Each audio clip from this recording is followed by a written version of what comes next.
السلام عليكم ورحمة الله وبركاته. عظم الله لكم الأجر شيخنا. عظم الله أجورنا وأجوركم بمصابنا بمولانا الإمام موسى بن جعفر الكاظم صلوات الله عليهما. شيخ اليوم مثل ما لاحظ اكو توجيهات دينية واكو مكتب خاص للمرجعية الرشيدة بتوجيه المؤمنين. اليوم أهمية هذا المكتب بتوجيه الناس وتوجيه الزائرين الكرام. امتثالا لتوجيهات سماحة المرجع الشيرازي دام ظله، قمنا بفتح مركز للإجابة على الاستفتاءات الشرعية والأسئلة العقائدية لخدمة المؤمنين.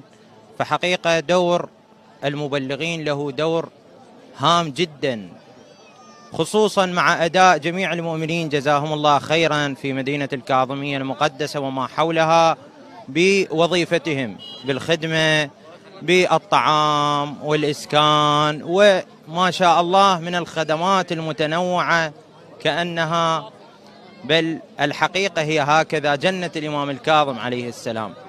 ونحن دورنا الرسالة والتبليغ لإسلام أهل البيت عليهم السلام حسب ما يوصينا سماحة المرجع الشيرازي دام ظله بنشر الإسلام الصحيح ورد الشبهات والدفاع عن أهل البيت عليهم السلام.